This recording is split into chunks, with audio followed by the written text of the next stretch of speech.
بسم الله الرحمن الرحيم الحمد لله رب العالمين والصلاة والسلام على أشرف الأنبياء والمرسلين نبينا محمد وعلى آله وصحبه أجمعين رب اشرح لي صدري ويسر لي أمري واحلل عقدة من لساني يفقهوا قولي. ناظرین السلام علیکم ورحمۃ اللہ وبرکاتہ. آسان فہم قرآن، اس کا ہم آج 11واں سبق پڑھنے جا رہے ہیں، جس میں ہم سورۃ الناس پڑھیں گے، گرامر میں امر اور نہیں سیکھیں گے اور کچھ نکات تعلیم یا شوق. یاد رکھیے الحمدللہ خوشی کی بات ہے کہ ہم نے اب تک کے اسباق میں جتنے الفاظ سیکھے، یعنی تقریباً 100 جو قرآن کریم میں 26,000 بار آئے ہیں، اور اس سبق میں ہم 20 الفاظ سیکھیں گے جو 78 بار آئے ہیں. ویسے امر و نہیں کا جو صیغہ ہے جو ہم سیکھیں گے وہ 100 بار اس نمونے پر الفاظ آئے ہیں، اور اس میں کئی الفاظ بھی دہرائے جائیں گے جس کو ہم نے کاؤنٹ نہیں کیا ہے. بہرحال سورۃ الناس لیتے ہیں ہم. اعوذ باللہ من الشیطان الرجیم. قل اعوذ برب الناس. قل کہہ دیجئے، اعوذ میں پناہ میں آتا ہوں، برب الناس لوگوں کے رب کی، ملک الناس لوگوں کے بادشاہ کی. ملک یعنی بادشاہ، مالک یعنی مالک اردو کا، اور ملک یعنی فرشتہ. اس کو یاد رکھیں گے، مثال دیجیے جو روز ہم کو یاد کرتا ہے. ملک الموت، موت کا فرشتہ. ملک یعنی فرشتہ، ملک یعنی بادشاہ، مالک یعنی مالک. الہ الناس لوگوں کے معبود کی. کہہ دیجئے میں پناہ میں آتا ہوں رب الناس، ملک الناس، الہ الناس. 3 صفتیں بیان کی اللہ تعالیٰ نے.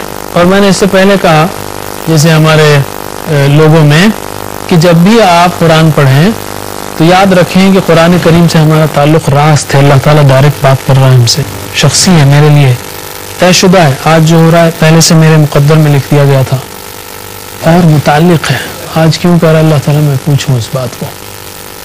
اس کے جواب میں مجھے توجہ کرنی چاہیے، پوری طرح سمجھنا چاہیے اور تصور کو استعمال کرنا چاہیے اور احساس کو. تصور کو یہاں پر اللہ تعالیٰ نے رب الناس، ملک الناس، الہ الناس 3 صفتیں یوں ہی نہیں بیان کر دی. ایک وجہ ہے، ہماری تعلیم ہے، ہماری پروگرامنگ ہے ذہن کی، ہم کو تربیت دی جا رہی ہے. رب الناس. کتنے لوگ ہیں اس سطح زمین پر اس وقت آج کل؟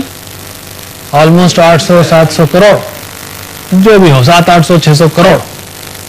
ان کروڑوں کو پال رہا ہے، ان کی پرورش کر رہا ہے. رب الناس سوچیے آپ گلوب کی سطح پر، اور ان کو ہی نہیں بلکہ ان کے ایک ایک ذرے کو. ملک الناس ان کا حقیقی بادشاہ جو سب کچھ پرووائڈ کر رہا ہے اور جب چاہے ہلاک کر دے. ایبسلیوٹ کنٹرول ہے اس کے پاس. وہ سب 800-700-600 کروڑوں کا بادشاہ ہے، سچا بادشاہ ہے، شہنشاہ ہے. سوچیے آپ اس کی پاور پڑھتے ہیں، ایسے نہیں. الہ الناس لوگوں کا معبود. الٹیمیٹلی سچ بات یہ ہے کہ سب کا معبود ہے، اور جب کوئی ڈیزاسٹر ہوتا ہے، جب کوئی آفت آتی ہے، مصیبت آتی ہے، تو سب اسی کو پکارنے لگتے ہیں کیونکہ وہ ان کا سچا معبود ہے. قل اعوذ برب الناس، ملک الناس، الہ الناس. تصور اور احساس کے ساتھ آگے چلیے. من شر، شر سے. الوسواس، وسوسہ ڈالنے والے کے. وسوسہ خود اردو کا لفظ ہے. وسوسہ، وسواس انہیں وسوسہ ڈالنے والے کے شر سے.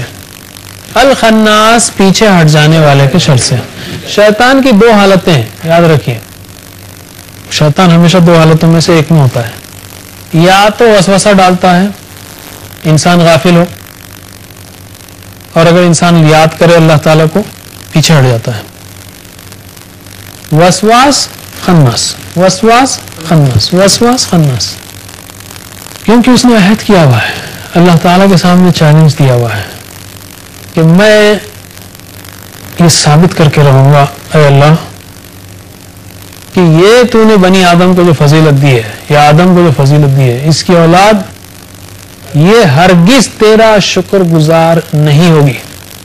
اور ثم لآتینہم من بین ایدیہم ومن خلفہم عن ایمانہم وعن شمائلہم میں ان کے سامنے سے، پیچھے سے، دائیں سے، بائیں سے آتا رہوں گا مرتے دم تک وہ مسلسل جدوجہد میں لگا ہوا ہے کہ ہم کو جہنم تک سٹیپ بائی سٹیپ پہنچائے.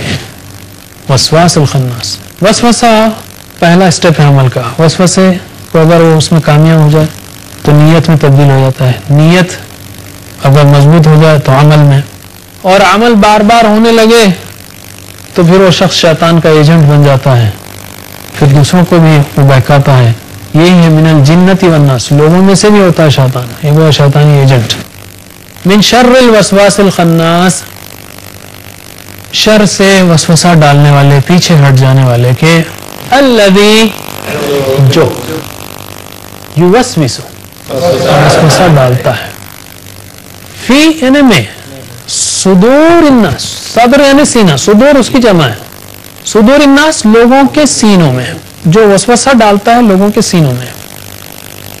یہ خوبصورت بات ہے. اللہ تعالیٰ نے یہاں پر یہ نہیں کہا فی قلوب الناس، اور اس کی ایک تفسیر خوبصورت علماء کرام نے یہ کی کہ صدر وہ دل کا آنگن ہوتا ہے. اگر آپ اپنے گھر میں ہوں اور آپ کے گھر کا آنگن ہو تو چور پہلے آنگن سے گھسے گا نا. اگر آپ کو معلوم ہو گیا گھس رہا ہے یا لائٹ وائٹ کھول دیں آپ تو فوری بھاگ جائے گا. اسی طرح شیطان جو ہے صدر میں گھستا ہے آنگن میں. اگر آپ بیدار ہوں اعوذ باللہ من الشیطان، بھاگ جائے گا. قلب پر آ نہیں سکے گا، قلب پر آ نہیں سکے گا. الذی یوسوس فی صدور الناس.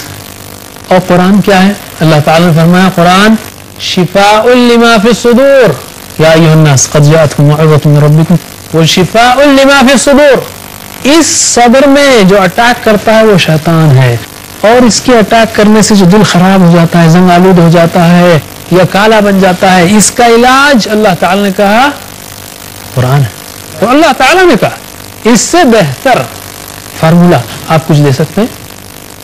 کون کہہ سکتا ہے اسے؟ اس دل کا علاج قرآن میں ہے. اور کون کہہ سکتا ہے کہ مجھے وسوسہ نہیں ہوتا؟ اور کون کہہ سکتا ہے کہ میں ہمیشہ وسوسے سے محفوظ ہوں یا میں کبھی شیطان کی نہیں سنتا؟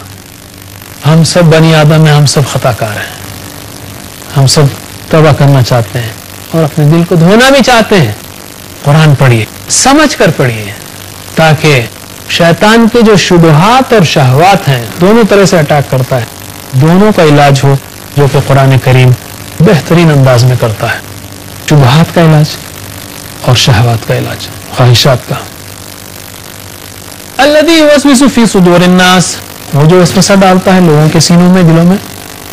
من الجنتی، جنوں میں سے، جن ایک ہے، جنوں میں سے، جن پلورل ہے، بہرحال جنوں میں سے، والناس اور انسانوں میں سے. من الجنتی والناس. شر کا مطلب برائی یا تکلیف ہے، اور کوئی بھی چیز جو برائی یا تکلیف کی طرف لے جائے چاہے وہ دیکھنے میں اچھی ہو. مثلا شراب ہو سکتا ہے بعض لوگوں کے لیے اچھی لگے، یا دوسرے غلط کام جو ہو سکتا ہے ٹیمپرری اچھے ہوں لیکن اس کا اینڈ بہت برا ہے.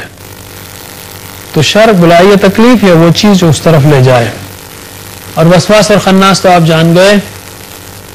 ایک چیز یاد رکھیے، کس کی بات ہو رہی ہے؟ یہ شیطان کی بات ہو رہی ہے. شیطان ہم میں سے ہر ایک کے ساتھ لگا ہوا ہے. اس وقت اس ہال میں اگر 30 لوگ بیٹھے ہوں تو یہاں 30 شیاطین موجود ہیں کم از کم، اور 60 فرشتے بھی موجود ہیں اور بھی ہیں، یعنی کم از کم کہہ رہا ہوں میں. اور قرآن جب پڑھا جاتا ہے حدیث کے مطابق فرشتے گھیر لیتے ہیں. ہمیں یقین ہے، ہمیں امید ہے اللہ تعالیٰ اس محفل کو قرآنی محفل بنا کر قبول کرے کہ فرشتے موجود ہیں، اور اللہ تعالیٰ تو ہمیشہ موجود ہے، دیکھ رہا ہے. تو شیطان، یہ شیطان بیوقوف نہیں. میں کہتا ہوں، اور شیطان آپ کو معلوم ہے جن ہے. بعض وقت ہم کہتے ہیں یار وہ گھر میں جن ہے، معلوم ہے آپ کو؟ ارے آپ کے ساتھ جن ہے بھائی، کیوں ڈرنے کی بات ہے؟ ہم میں سے ہر ایک کے ساتھ جن ہے، اور ہر ایک کے ساتھ 2 فرشتے ہیں. بچوں سے میں کہوں گا ڈرنے کی بالکل بات نہیں ہے. آپ کے ساتھ 2 فرشتے ہمیشہ ہیں، ایک جن ہے تو کیا ہوا؟ اور اللہ تعالیٰ ہے، ہمیشہ سے پروٹیکٹ کر رہا ہے، حفاظت کر رہا ہے. ڈرنے کی کیا بات ہے؟ تو شیطان بیوقوف نہیں. آدم علیہ السلام سے بہکاتا آ رہا ہے، یعنی اس کو بہت ایکسپیرینس ہے، اس کو ایڈیٹ ہرگز نہ سمجھنا. اور ہم میں سے کون دعویٰ کر سکتا ہے کہ وہ آدم علیہ السلام سے ہوشیار ہے؟ یہ کہہ سکتا ہے؟ تو ہم کہیں گے شیطان کو اچھا آپ مار بھی نہیں سکتے، آپ اس کو کنوینس بھی نہیں کر سکتے. چلو بھائی اچھی سلوک کریں, اس کو دوست بنا لیں, یہ بھی نہیں ہو سکتا.